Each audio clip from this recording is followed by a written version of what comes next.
अध्याय 20वां। श्री काका साहेब की नौकरानी द्वारा श्री दासगणु की समस्या का विलक्षण समाधान, अद्वितीय शिक्षा पद्धति, ईशोपनिषद की शिक्षा। श्री काका साहेब की नौकरानी द्वारा श्री दासगणु की समस्या किस प्रकार हल हुई, इसका वर्णन हेमाड पंत ने इस अध्याय में किया है। प्रारंभ। श्री साई मूलतः निराकार थे, परंतु भक्तों के प्रेमवश ही वे साकार रूप में प्रकट हुए। माया रूपी अभिनेत्री की सहायता से इस विश्व की वृहत नाट्यशाला में उन्होंने एक महान अभिनेता के सदृश अभिनय किया। आओ श्री साईं बाबा का ध्यान व स्मरण करें और फिर शिरडी चलकर ध्यानपूर्वक मध्याह्न की आरती के पश्चात का कार्यक्रम देखें। जब आरती समाप्त हो गई, तब श्री साईं बाबा ने मस्जिद से बाहर आकर एक किनारे खड़े होकर बड़ी करुणा तथा प्रेम के साथ भक्तों को उदी वितरण की। भक्तगण भी उनके समक्ष खड़े होकर उनकी ओर निहार कर चरण छूते और उदी वितरण का आनंद लेते थे। बाबा दोनों हाथों से भक्तों को उदी देते और अपने हाथ से उनके मस्तक पर उदी का टीका लगाते थे। बाबा के हृदय में भक्तों के प्रति असीम प्रेम था। वे भक्तों को प्रेम से संबोधित करते, ओ भाव, अब जाओ, भोजन करो। अन्ना, तुम भी अपने घर जाओ। बापू, तू भी जा और भोजन करो। इसी प्रकार वे प्रत्येक भक्त से संभाषण करते और उन्हें घर लौटाया करते थे। आहा, क्या दिन थे वे, जो अस्त हुए तो ऐसे कि फिर इस जीवन में कभी न मिले। यदि तुम कल्पना करो तो अभी भी उस आनंद का अनुभव कर सकते हो। अब हम साईं की आनंदमयी मूर्ति का ध्यान कर नम्रता, प्रेम और आदर पूर्वक उनकी चरण वंदना कर इस अध्याय की कथा आरंभ करते हैं। ईशोपनिषद। एक समय श्री दासगणु ने ईशोपनिषद पर टीका यानी कि ईशावास्य भावार्थ बोधिनी लिखना प्रारंभ किया। वर्णन करने से पूर्व इस उपनिषद का संक्षिप्त परिचय भी देना आवश्यक है। इसमें वैदिक संहिता के मंत्रों का समावेश होने के कारण इसे मंत्रोपनिषद भी कहते हैं और साथ ही इसमें यजुर्वेद के अंतिम यानी कि 40वें अध्याय का अंश सम्मिलित होने के कारण ये वाजसनेयी संहितोपनिषद के नाम से भी प्रसिद्ध है। वैदिक संहिता का समावेश होने के कारण इसे उन अन्य उपनिषदों की अपेक्षा श्रेष्ठतर माना जाता है जो कि ब्राह्मण और आरण्यक इन विषयों के विवरणात्मक ग्रंथों की कोटि में आते हैं। इतना ही नहीं, अन्य उपनिषद तो केवल ईशोपनिषद में वर्णित गूढ़ तत्वों पर ही आधारित टीकाएं हैं। पंडित सातवलेकर द्वारा रचित बृहदारण्यक उपनिषद एवं ईशोपनिषद की टीका प्रचलित टीकाओं में सबसे श्रेष्ठ मानी जाती है। Professor RD. रानाडे का कथन है कि ईशोपनिषद एक लघु उपनिषद होते हुए भी उसमें अनेक विषयों का समावेश है, जो एक असाधारण अंतर्दृष्टि प्रदान करता है। इसमें केवल 18 श्लोकों में ही आत्मतत्व वर्णन, एक आदर्श संत की जीवनी जो आकर्षण और कष्टों के संसर्ग में भी अचल रहता है, कर्मयोग के सिद्धांतों का प्रतिबिंब जिसका बाद में सूत्रीकरण किया गया तथा ज्ञान और कर्तव्य के पोषक तत्वों का वर्णन है, जिसके अंत में आदर्श, चमत्कारिक और आत्मा संबंधी गूढ़ तत्वों का संग्रह है। इस उपनिषद के संबंध में संक्षिप्त परिचय से स्पष्ट है कि इसका प्राकृत भाषा में वास्तविक अर्थ सहित अनुवाद करना कितना दुष्कर कार्य है। श्री दासगणु ने ओवी छंदों में अनुवाद तो किया, परंतु उसके सार तत्व को ग्रहण न कर सकने के कारण उन्हें अपने कार्य से संतोष न हुआ। इस प्रकार असंतुष्ट होकर उन्होंने कई अन्य विद्वानों से शंका निवारणार्थ परामर्श और वाद विवाद भी किया, परंतु समस्या पूर्ववत जटिल ही बनी रही और संतोषजनक भावार्थ करने में कोई भी सफल न हो सका। इसी कारण श्री दासगणु बहुत ही असंतुष्ट हुए। केवल सद्गुरु ही अर्थ समझाने में समर्थ। ये उपनिषद वेदों का महान विवरणात्मक सार है।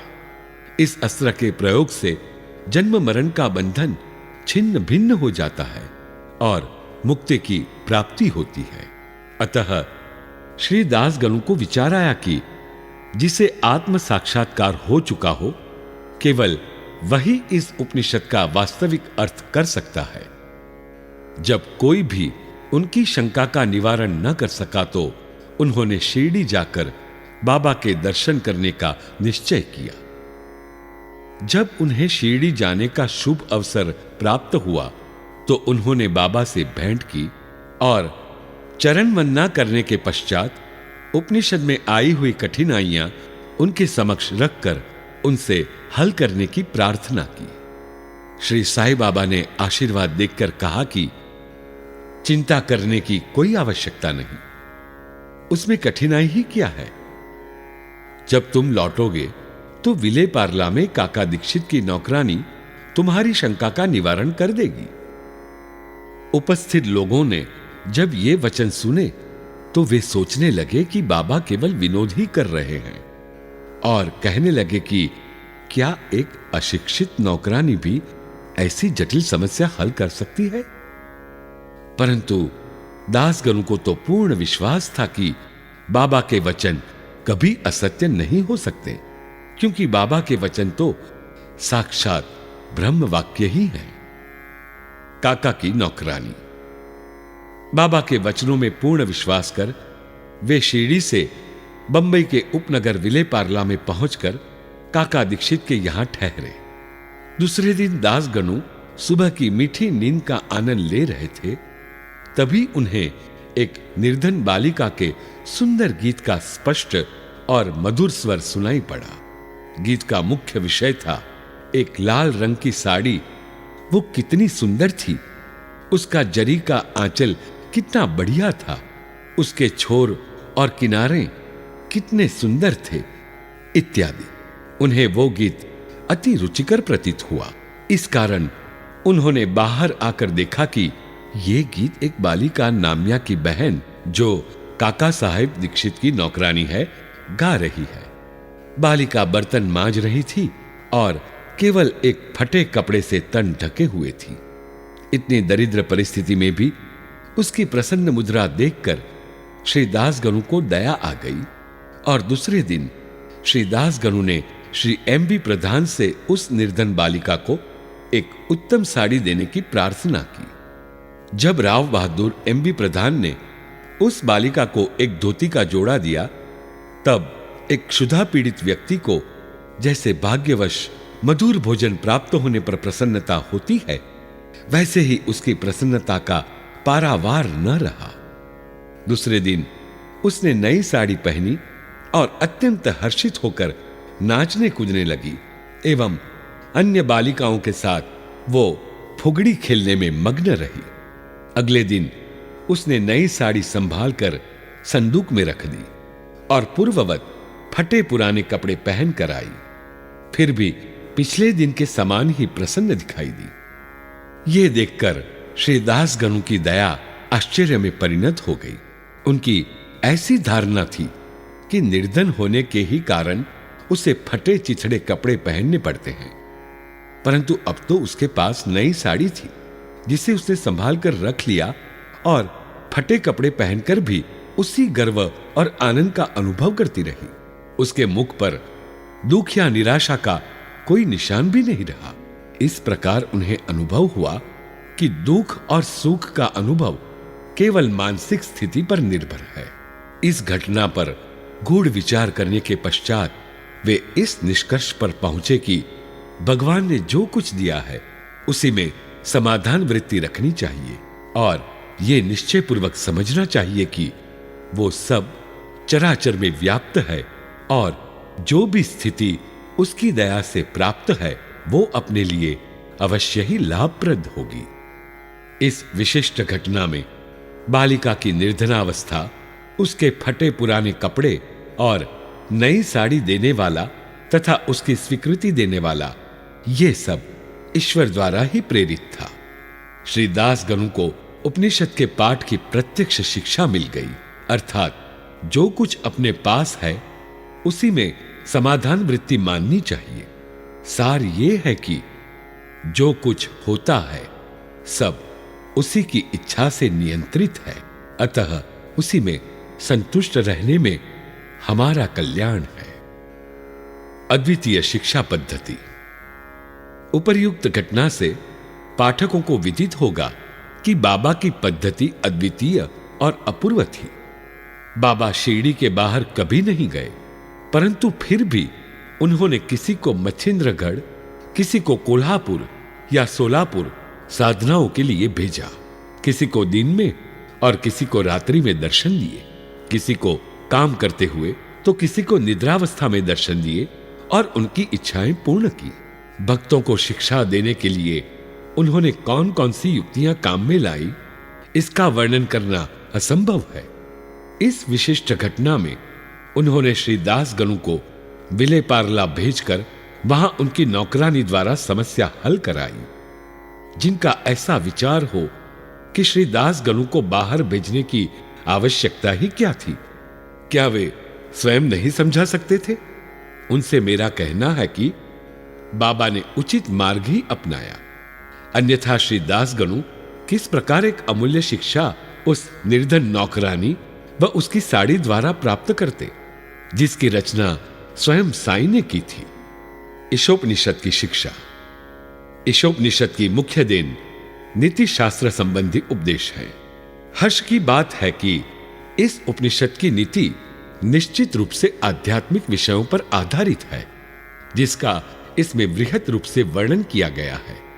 उपनिषद का प्रारंभ ही यहीं से होता है कि समस्त वस्तुएं ईश्वर से ओतप्रोत हैं।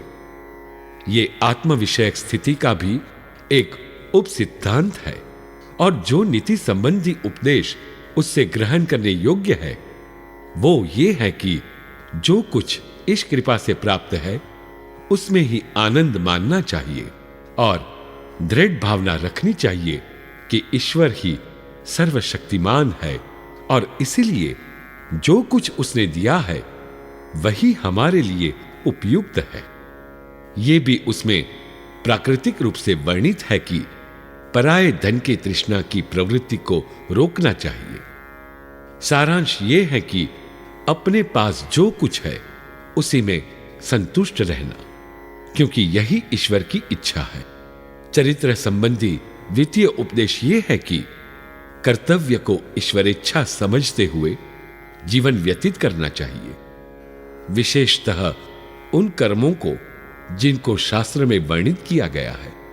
इस विषय में उपनिषद का कहना है कि आलस्य से आत्मा का पतन हो जाता है और इस प्रकार निरपेक्ष कर्म करते हुए जीवन व्यतीत करने वाला ही अकर्मण्यता के आदर्श को प्राप्त कर सकता है।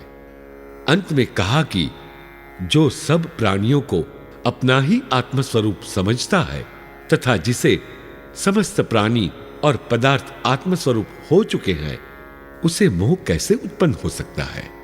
ऐसे व्यक्ति को दुख का कोई कारण नहीं हो सकता। सर्वभूतों में आत्मदर्शन न कर सकने के कारण भिन्न भिन्न प्रकार के शोक, मोह और दुखों की वृद्धि होती है। जिसके लिए सब वस्तुएं आत्मस्वरूप बन गई हों, वो अन्य सामान्य मनुष्यों का छिद्रान्वेषण क्यों करे? श्री सद्गुरु साईनाथार्पणमस्तु। शुभम भवतु।